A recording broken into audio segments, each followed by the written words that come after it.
Hello everyone. Today I'm going to rank the Total Drama World Tour cast as game players, like I have done for Total Drama Island and Total Drama Action. I'm only going to talk about this season when it comes to their gameplay. So we might as well just get right to it. So in Diddlats at 18th place I have Ezekiel. Strategically, he had none. All I remember him trying to do was trying to be cool and hip, and this might have been his way in trying to be more popular and integrate himself with the cast. Socially, it exact same thing. He was trying too hard to be cool and hip, which only annoyed people more. When it comes to challengers, in the first episode, he showed that he could keep up with the others, but he did lose the challenge for the team in the second episode. When it comes to luck, he didn't really benefit from luck from what I remember. This might be a maybe, but there was a point in time where Chris throws him out in the beginning of the first episode, and Ezekiel has to hustle his way back in, but he was still unfairly thrown off, so I don't know if that really counts as luck. Either way, he's last. So the final person in the abysmal tier is Blingley at 17th. I was going back and forth as to whether I would have her last over Ezekiel, but I decided not to. Strategically, she did align with the fan fave with Owen, expecting to gain points from it, and she did work with Chef, though both ultimately went nowhere. It still shows that she has a strategic mindset. Socially, she was utter trash. Her being an older person was always going to make it difficult for her, but her more abrasive personality and obsession with people seeing her as a celebrity just caused things to deteriorate horribly for her. When it comes to challenges, she was very poor in the two challenges that she did. When it comes to luck, she was lucky that she debuted in the season in the first place, and was brought in so late in the season. She might have been unlucky due to being booted in a last-minute double elimination for budget reasons, but there's nothing good about Blingley here. And to be honest, I'm still going back and forth as to whether she'd be 17th or 18th. At 16th, I have Herald, and he starts the bad tier. When it comes to his strategy, it seemed like he wanted to be the leader of the team, but his leadership skills sucked generally, so it just caused him to lose more and more. He should have chosen a different one. Socially, whatever his improvements were in action are completely gone here.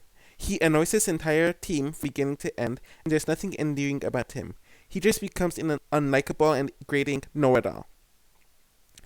When it comes to the challenges, he gave Ezekiel the poor advice to bop the crocodile in the nose, and his concept for the Japan challenge caused them to lose that challenge. So, overall, in the two challenges he partook in, he was a huge reason as to why they lost both.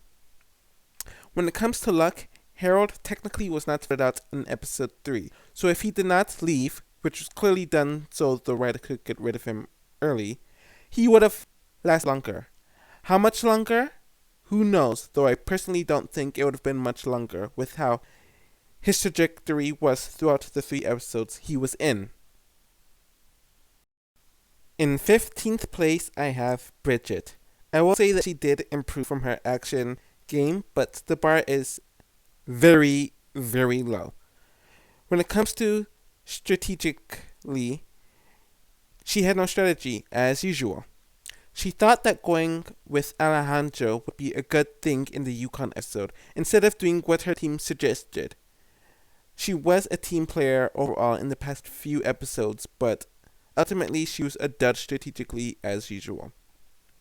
Socially, she wasn't as bad as she was in action, and she did have some of her friends on her team, like DJ and Leshana, but I don't remember any notable interactions whatsoever. Due to her having solid friends on her team, she should have been able to have lasted longer in general, so that's kind of a flaw with her social game as well, in my opinion.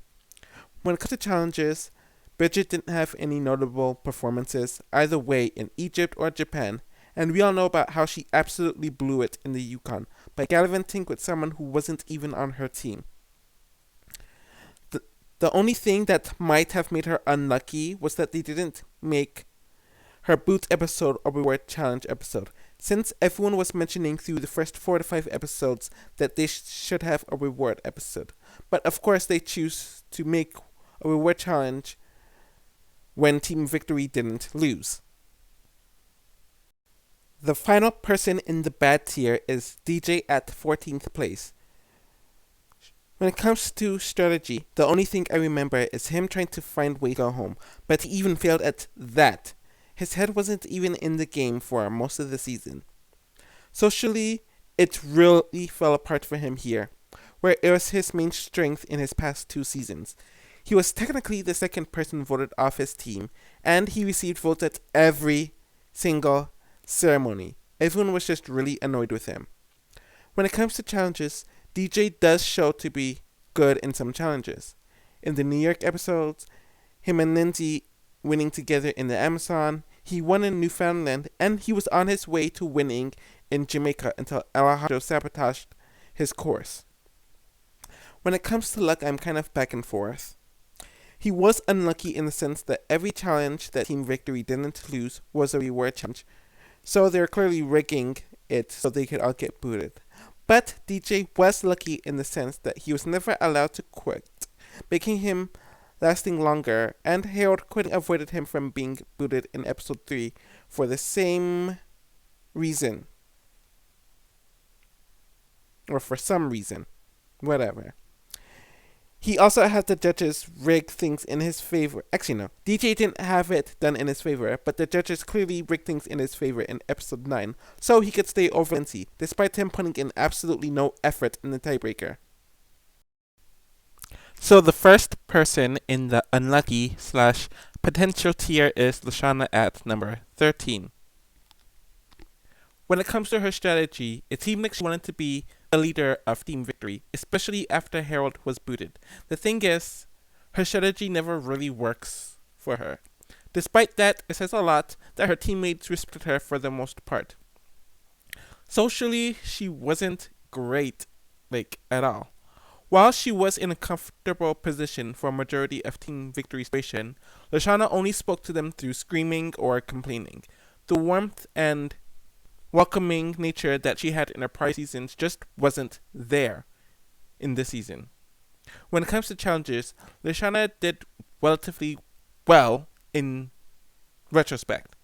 She would have been safe after doing well for most of her final episode had she not jumped off the platform, but she did do well in that challenge for the most part. She was able to get second place in Broadway and she was able to get second place in the New York episode, and her strategy in the Yukon almost worked.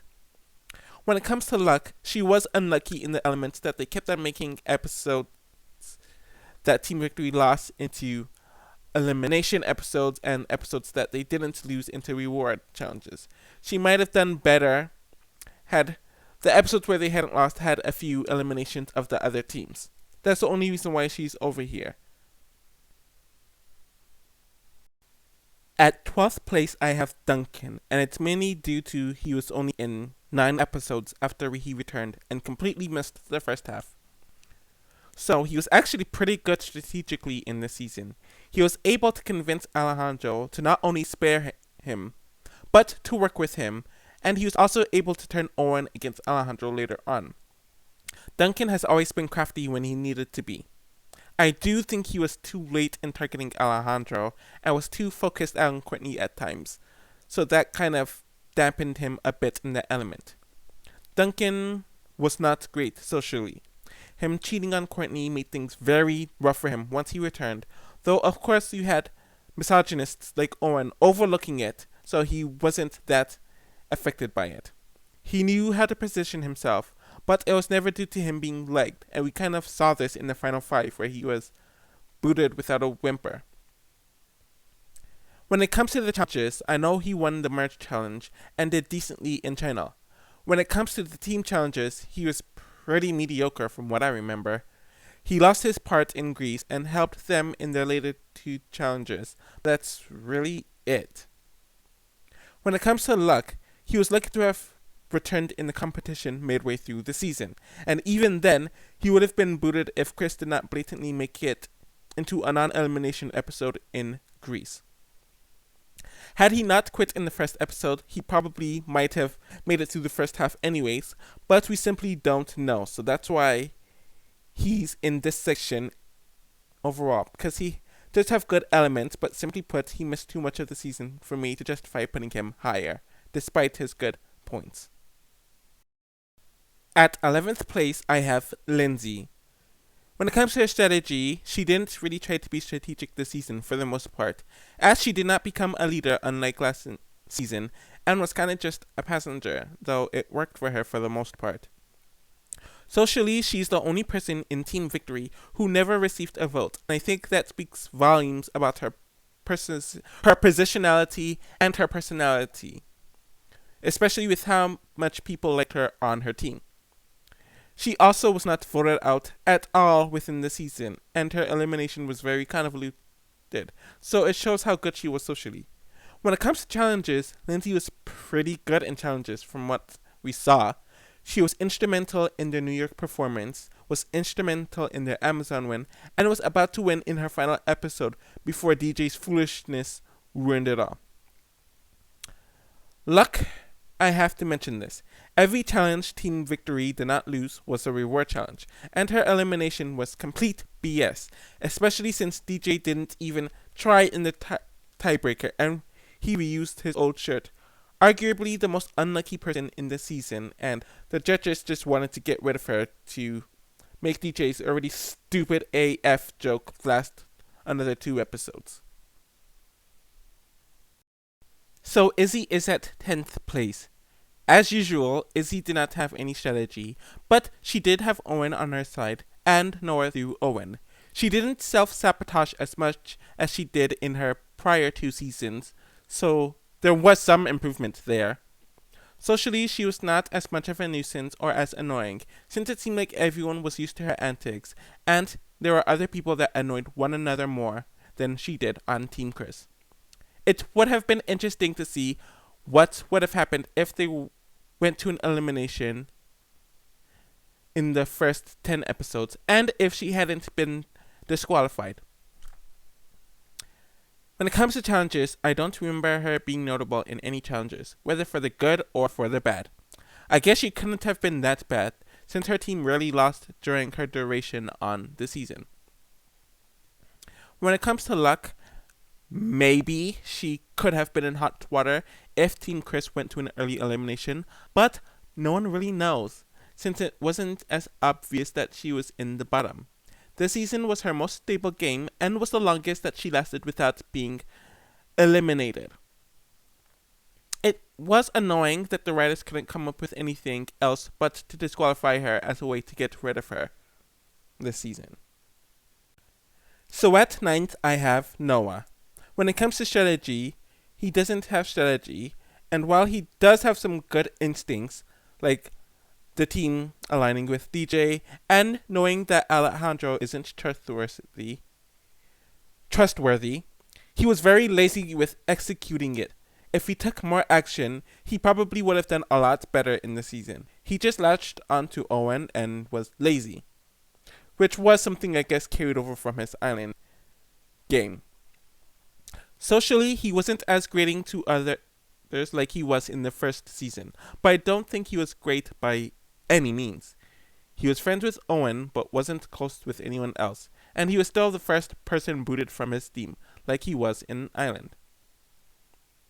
Outside of technically winning his final challenge in London, Noah was just mediocre at best in this element, from what I can remember. So Noah was very unlucky. Him and Owen won the London challenge, so they should have been safe, like point blank, period. That is ignored because Courtney and Gwen brought Duncan back, and the 2 women didn't even know that it would spare them from losing the challenge. Duncan is placed on Team Chris for reasons that I don't understand, and he's allowed to vote despite not even being present throughout the entire episode. If that doesn't happen, the vote is deadlocked into a tie. And outside of that, Alejandro only knows about what was said because he saw and heard Noah on camera. Which contestants shouldn't even be able to see what other contestants are saying on camera? It's like a huge breaking fourth wall thing in reality TV competitions that just shouldn't happen. So at 8th, I have Tyler, and he's the only person in the mediocre tier. When it comes to strategy, the only thing I remember him doing was to Alejandro, which worked for a while, but he didn't realize how expendable Alejandro saw him, so he was blind and naive, which did cause his downfall in this season. Socially, Tyler got along with everyone on his team, probably better than everyone else on Team Chris, but he also wasn't particularly close to anyone either, which made him expendable to virtually everyone. Despite that, he was in a good position for most of the season, and if it wasn't for the love triangle, he would have lasted longer in the season. But his expendability is a flaw, so while his social skills were serviceable and improved upon compared to Island, it was still not strong here.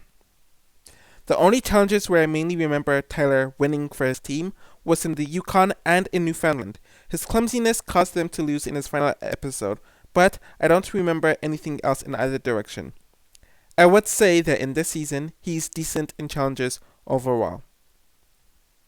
When it comes to luck, I will say that Tyler was unlucky regarding the love triangle, derailing his game based on nothing he did. Team Chris won the challenge in London, and they were rewarded with Duncan being put on their team.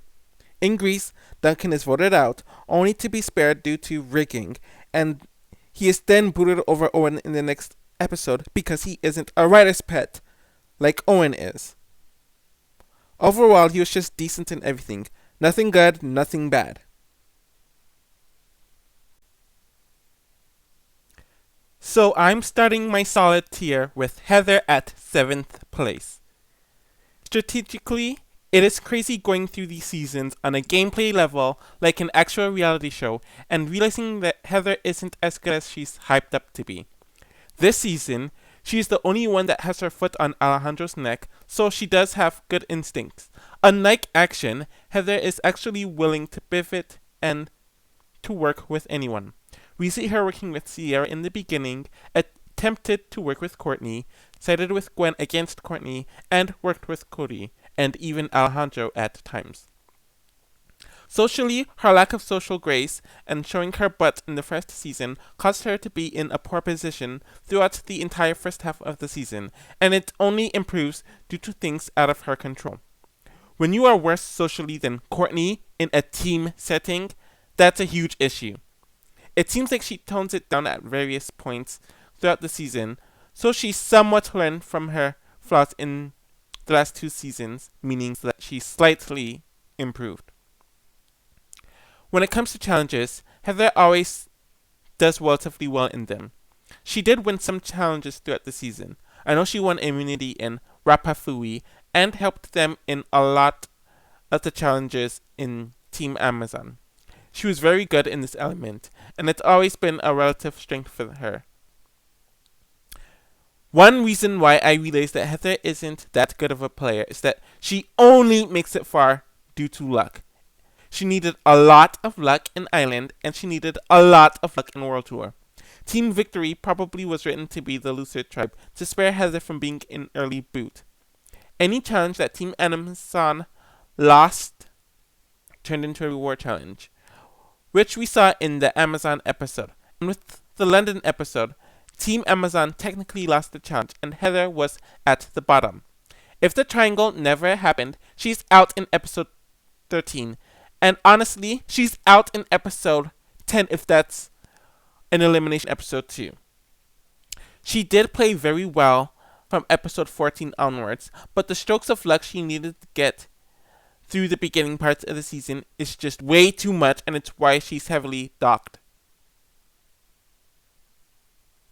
So at 6th place, I have Courtney, who is the final person in the solid tier. When it comes to strategy, she was well positioned on Team Amazon for most of the season. Heather was the biggest enemy out of the team, and Sierra was annoying everyone with her antics, so Courtney was actually safe. She aligned with Gwen in the beginning, and would also use Sierra and Heather whenever she felt like it. She then sided with Alejandro afterwards. Not bad in this element, at least in this season. Socially, Courtney was actually doing well, or at least for her standards. She was not seen as the biggest biatch and annoyance to her team, and was able to blend in. Things took a turn once Duncan returned, and more people were annoyed with her than the two people who were involved in the actual affair. She completely tanked whatever capital she had in the last quarter of her season. When it comes to challenges, Courtney won the merch challenge with Duncan, and does well with helping Alejandro through most of the China episode. She does contribute to the win in Team Amazon, though while not a god player like she was in the last season, she was still solid. When it comes to luck, Courtney was very lucky that her tiebreaker challenge with Gwen involved something that Gwen was allergic to, and was lucky that the Sweden challenge was a reward episode. You could argue that she was unlucky that her boot episode turned into a double boots last minute due to budget reasons, where she probably beat Blingley in any sort of tiebreaker.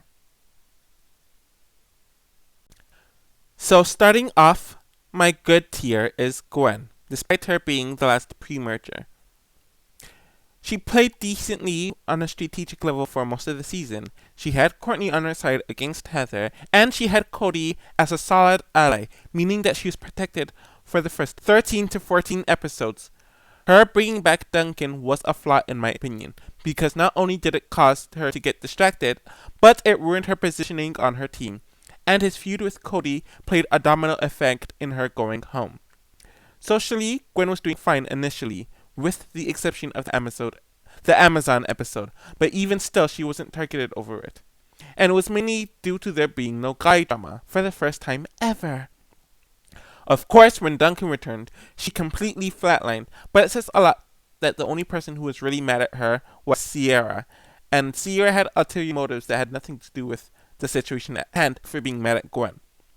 When it comes to challenges, Gwen has always been solid at challenges, though she technically lost them the challenge in the Amazon.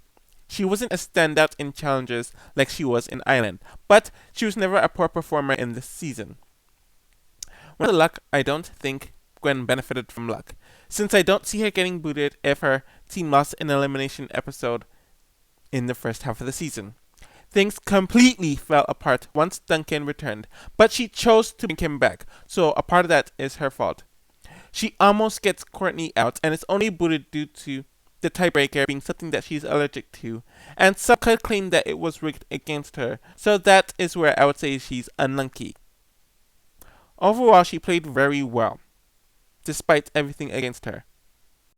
The final person in the good category is Owen at 4th, and he is mainly here because he didn't screw up as much as the others below him, or didn't benefit from a lot of plot conveniences / luck.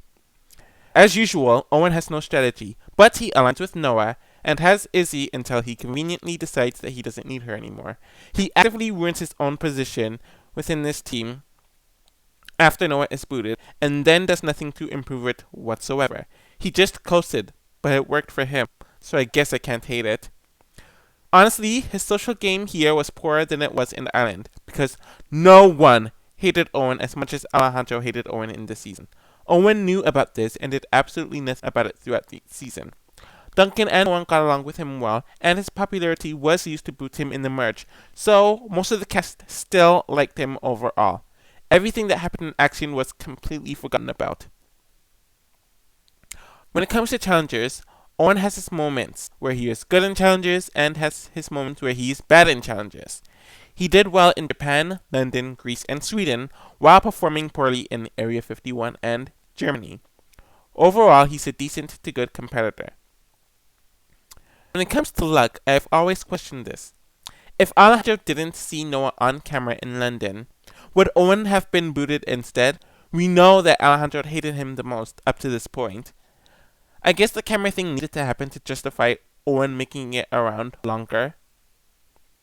Duncan makes a deal with Alejandro to spare himself, but Owen isn't booted when Alejandro not only hates him more than Tyler, but Owen voted in minority on the last vote, and is by himself. Owen kind of makes it further in the second half of the season with nothing of his own doing. No strategy, no social skills, no positionality, and nothing other than him being a writer's pet.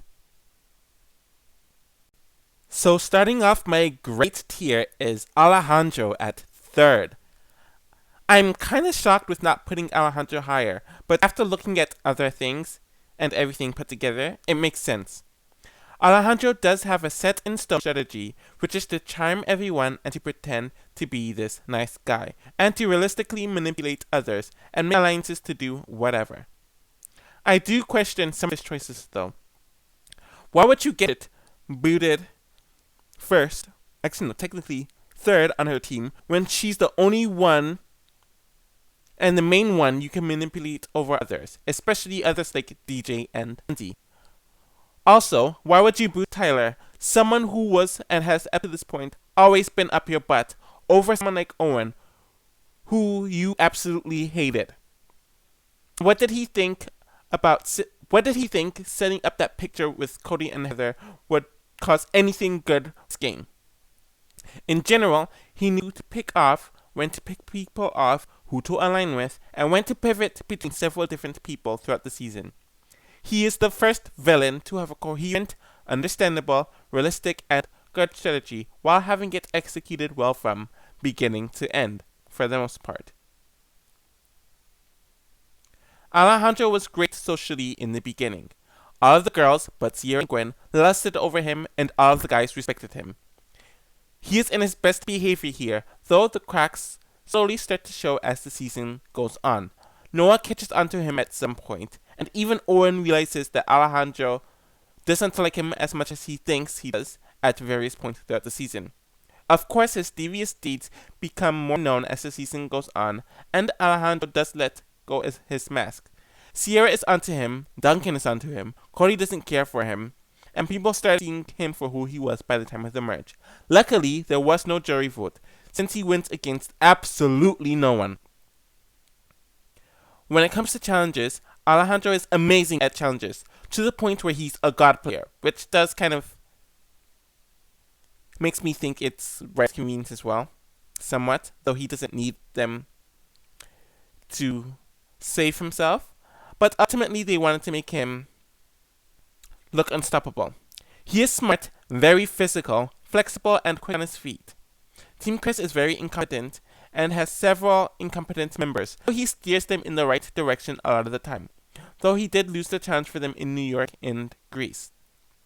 He throws challenges like in the Niagara Falls and even in Germany, so he doesn't show all of his cards, though he performs well in Africa. Very strong challenger overall. When it comes to luck, Alejandro did somewhat benefit from luck. We never actually know who's on the bottom of Team Chris for the first half of the season. Noah and Owen are wary of him. Izzy does whatever she wants, and he only has Tyler on his side. Was he on the bottom of the tribe? It also says a lot that he needed to see video surveillance of Noah talking about him, and Duncan returning to be a vote to get Noah out, and this was after Alejandro missed out on the challenge. Could he have been booted here otherwise? He technically cheated to get DJ booted, and that was allowed to be allowed. Otherwise, his team would have lost that episode.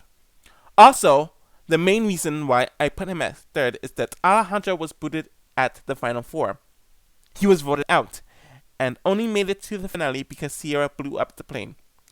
Some of his skills would also pop up randomly for plot convenience. A good player, but there are some notable flaws. At number 2 is Sierra, and for the longest time, she was actually going to be number 1 until I analyzed her further. So, strategically, Sierra has a lot of knowledge about the total drama, and knows that people like Heather will use her being a newbie to their advantage, and she plays up. With her knowledge of TD, she can predict the fate of a team or a specific person. She does pivot from Heather to Courtney throughout her later time in Team Amazon as a swing vote. She isn't bad strategically, though she overtly protects someone who is actively gunning for her, which is a slight against her. Socially, Sierra is seen as creepy by everyone, and rightfully so. At the same time, no one goes after her due to it, And there are always people that are in worse positions than her around. People see her as a tool that can be worked with, and she is still a well-intentioned person. So, out of everyone in the season, I think Sierra's the best in challenges. She helped them win in Egypt, Japan, Germany, and even in the few challenges where they did not win, she still shows to do well, despite getting distracted at times, like in London, Greece, and Paris.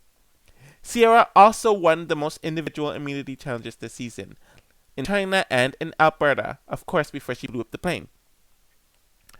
When it comes to luck, some of Sierra's skills do come off as slight god-playing like Alejandro, since they wanted to make the newbies look impressive and unstoppable. I also think that without the love triangle and Duncan returning, Sierra would be at the bottom of her tribe, since Heather gets booted in episode 13, and Cody sides with Gwen, who also has Gwen on her side, meaning Sierra would have been booted next. Also, Sierra was booted at the Final Four in Rapafui, so she technically benefited from luck as well, since that elimination vote out was ignored.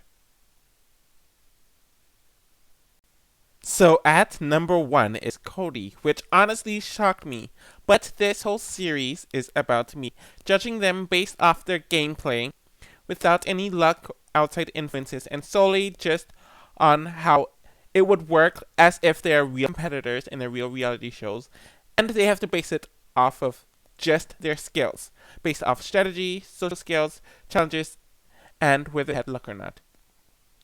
So Cody did not have much of a strategy this season, though there were moments where he intentionally let Sierra take control for his benefit in challenges, with China being the main angle of this.